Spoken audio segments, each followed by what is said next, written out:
Hello, this is Darrell Castle with today's podcast. Today is Wednesday, August 7th, 2013, and today we are talking about Al-Qaeda, that organization that we're all so familiar with, the one that apparently did 9/11. Al-Qaeda rises from the dead. Al-Qaeda reemerged this week as a global security threat, it seems.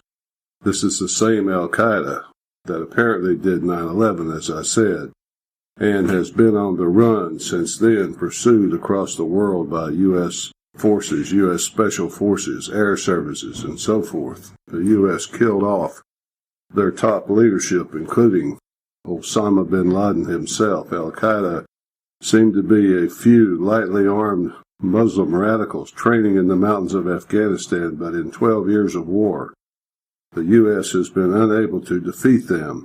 We get periodic reports that they are broken and defeated. The president has told us this from time to time, but they reemerge when it is convenient for them or us.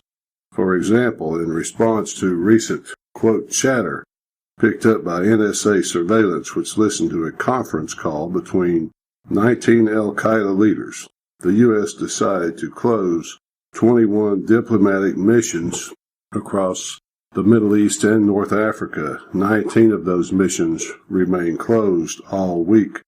In comparison, the British closed only one. That was the one in Yemen. Al-Qaeda and affiliated organizations, we're told, appear to be planning attacks.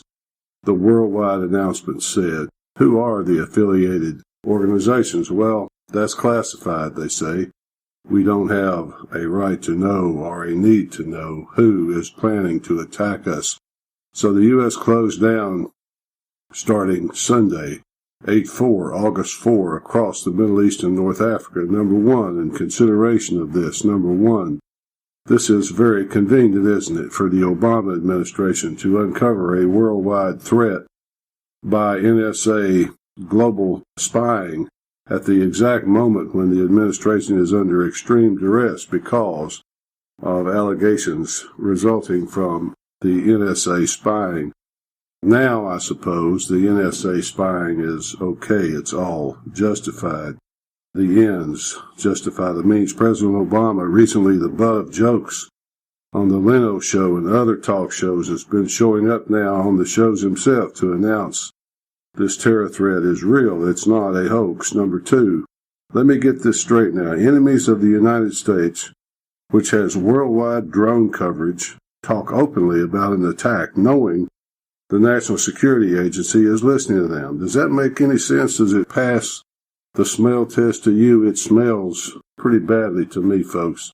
Number three is the sight of a great nation cringing in impotent fear before a group such as Al-Qaeda bother anyone. Preemptively closing down because of a few Muslim extremists talking on the phone. Does that bother anybody? Is the cringing indicative of the entire Obama administration, or is this just the new policy of the new State Department under John Kerry? Anyway, they close us down with one phone call. Number four, is this the same Al-Qaeda that is receiving American heavy weapons, military supplies, and training in Syria, and which reports now indicate was getting resupplied through Benghazi by State Department and CIA operatives?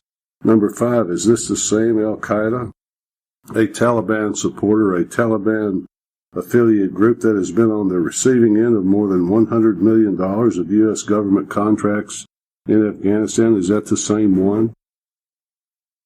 Number six, does any of this make any sense to anybody? It only makes sense to me if what Paul Craig Roberts said in his recent article about how Washington views the American people is true. Let me quote from that article. Washington believes that it can tell the population anything and the people will believe it. For example, the official line is that the recession began in December 2007 and ended in June 2009. Many Americans believe this, even though they have not personally experienced economic recovery. Indeed, they are sinking further into poverty and near poverty. And don't forget those non-existent weapons of mass destruction that Saddam Hussein was alleged by Washington to possess, or the Gulf of Tonkin fake event When Washington claimed that its warship was attacked by North Vietnam, really, the list of official lies is very long. Anyone who believes anything that Washington says is too naive to be let out of the house alone. But Americans believe the lies because that is what they think patriotism requires. Well, that's the way I see it, folks. Wednesday, August 7th, 2013. Until next time, this is Darrell Castle. Thanks for listening.